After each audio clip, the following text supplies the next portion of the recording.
नमस्कार, AB news में आपका स्वागत है। मैं हूं आपके साथ सोनिका। खबरों के विस्तार में जाने से पहले डालते हैं सुर्खियों पे एक नजर।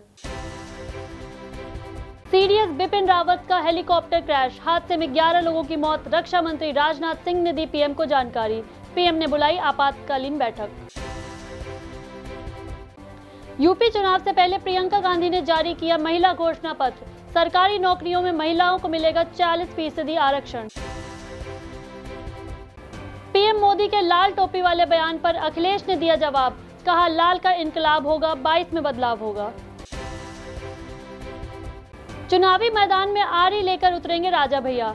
जनसत्ता दल लोकतांत्रिक को मिला चुनाव चिन्ह। भारत में गरीबी और असमानता बढ़ी। केवल 10% लोगों के पास 57% इनकम, बाकी जीविका के लिए कर रहे हैं संघर्ष।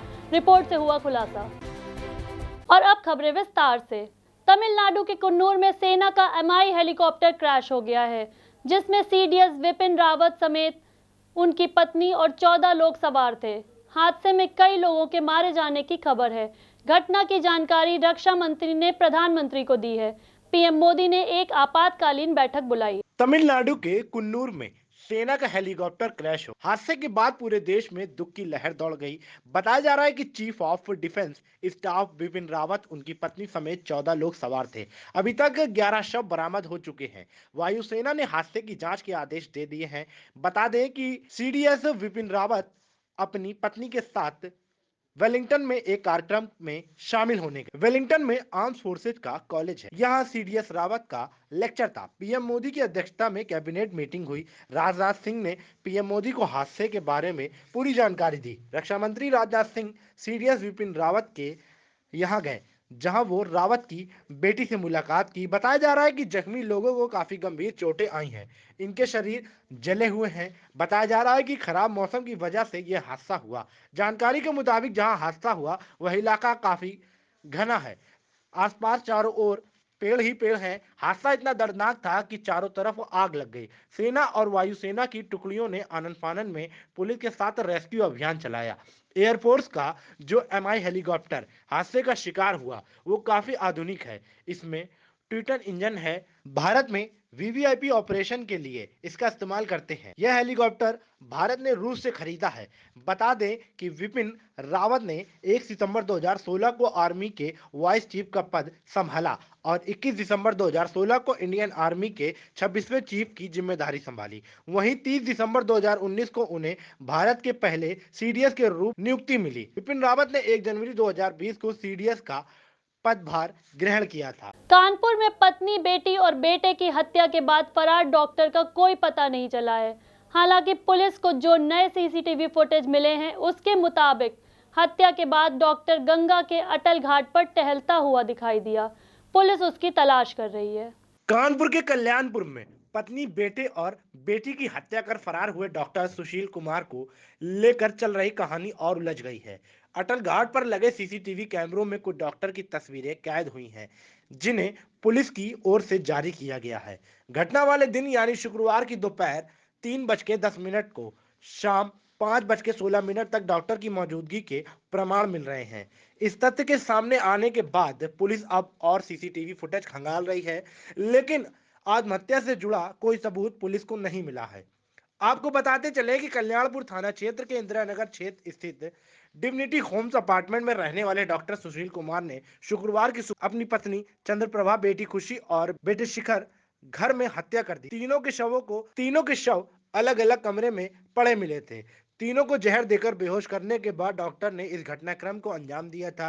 हत्या के बाद डॉक्टर फरार हो गया था, जिसकी तलाश लगातार की जा रही है। घटना दोपहर 1:10 पे अपार्टमेंट से बाहर आते हुए डॉक्टर को देखा गया था। इस दौरान जांच के बाद डॉक्टर के मोबाइल फोन की आखिरी लोकेशन गंगा किनारे अटल घाट से सरसैया घाट के बीच मिली थी, जिससे यह अंदाजा लगाया जा रहा था कि डॉक्टर ने गंगा में कूदकर आत्महत्या कर ली है। अब इस कहानी में नया मोड़ आ गया। अटल घाट पर लगे सीसीटीवी कैमरों को देखने पर सामने आया है कि डॉक्टर सुशील अटल घाट पर आए थे। सीसीटीवी फुटेज के हिसाब से उन्हें दोपहर 3:10 पर अटल घाट पर प्रवेश करते हुए देखा गया था। वह सीधे सीढ़ियों से नीचे गए और कुछ देर बाद ऊपर आ गए। इसके बाद दोपहर 4:27 पर अटल घाट में बने लॉन में टहलते हुए नजर आए। अटल घाट के सीसीटीवी कैमरों में उन्हें आखिर बार शाम 5:16 पे देखा गया था, जिसमें वह दोबारा से सीढ़ियों से नीचे जाते हुए दिखाई पड़ रहे हैं। नीचे जाकर वह दाहिनी ओर मुड़ गए। वहीं अगर पुलिस की बात माने तो अटल घाट पर लगे सीसीटीवी फुटेज में डॉक्टर सुशील को देखा गया। हालांकि वह सीढ़ियों से नीचे जाते हुए और ऊपर आते हुए दिखाई दे रहे हैं। आत्महत्या की है या नहीं, यह अभी तक स्पष्ट नहीं हो पाया है। कानपुर में ट्रैफिक नियमों के पालन को लेकर सख्ती और बढ़ाई गई है। अब स्मार्ट पोर्टेबल कैमरों के जरिए यातायात की निगरानी हो रही है। शहर के कई इलाकों को वन वे बनाया गया है।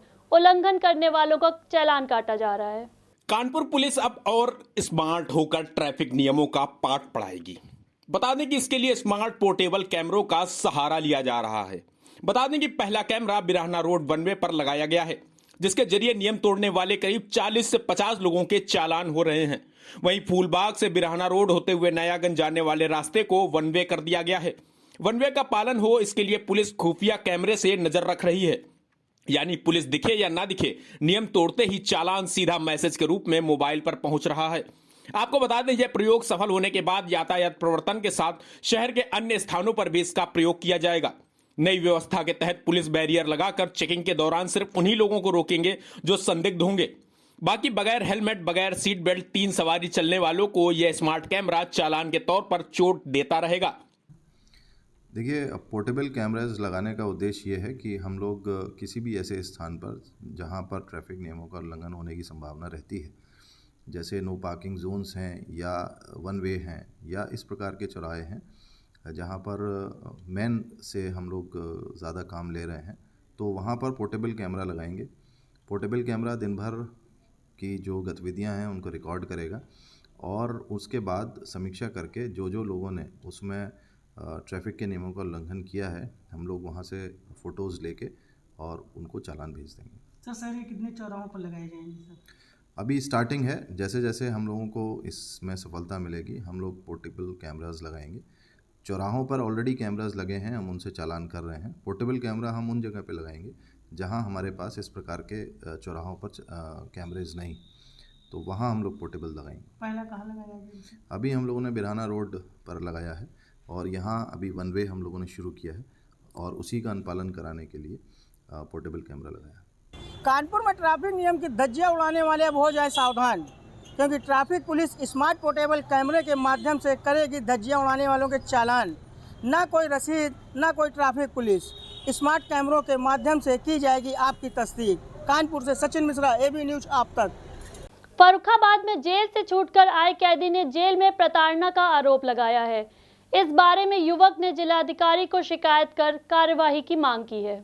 जनपद फर्रुखाबाद में जेल से छूटकर आए एक युवक ने जेल प्रशासन पर गंभीर आरोप लगाए हैं। युवक का कहना है कि जेल में तैनात सिपाहियों की ओर से प्रताड़ित किए जाने के साथ ही मारपीट भी की गई है। इस बात की शिकायत लेकर युवक जिलाधिकारी कार्यालय पहुंचा था, जहां पर युवक ने खुद के साथ हुई मारपीट का सबूत भी पेश किया। आरोप था कि वह हाल ही में जेल से रिहा होकर बाहर आया है। जिलाधिकारी को शिकायती पत्र देते हुए बताया कि डिप्टी जेलर से शिकायत करना भी उसे भारी पड़ा। डिप्टी जेलर ने भी सिपाहियों का पक्ष लेते हुए उसके साथ मारपीट की और बाहर जाने पर किसी से शिकायत न करने की धमकी तक दी थी। नाम राम सेवक, ग्राम भेटा, मुरली गली का रहने वाला हूँ। मैं 307 में गया था जेल में। उस केस की बेल हो चुकी है 26 तारीख को। मैं कल परवाना गया था मेरा, कल छोड़ा नहीं गया। उसके बाद मुझे सुबह निकाला गया। उसके बाद में मुझे जेल सोनकर ने बहुत मारा। उसके बाद में धमकी भी दी, फर्जी केस लगा के साले को जेल में ही रखेंगे हमेशा। इसके बाद आज मुझे छोड़ा गया। सोनकर कौन है ये? Deputy jailer. और उनके साथ में कौन थे? 2 सिपाही थे, उनके नाम नहीं जानता मैं। चित्रकूट में करवी नगर पालिका परिषद के चेयरमैन ने रखी विकास कार्यों की आधारशिला। उन्होंने वार्ड 16 और 20 के लंबित कार्यों को पूरा कराने की बात कही। नगर पालिका परिषद चित्रकूट धाम करवी के चेयरमैन नरेंद्र गुप्ता ने 15वें वित्त आयोग के तहत नगर के वार्ड 16 और 20 में 39.59 लाख से नाली मरम्मत और नाला सीसीसी सड़क आदि कार्य की आधारशिला रखी। इस अवसर पर पालिका अध्यक्ष नरेंद्र गुप्ता ने बताया कि नगर निवासियों को बेहतर आवागमन और जल निकासी जैसे कार्यों से नगर के लोग लाभान्वित होंगे। इस मौके पर वार्ड निवासियों के अतिरिक्त पालिका के अधिशासी अधिकारी पूजा यादव, सभासद सुशील श्रीवास्तव सहित कई लोग मौजूद रहे।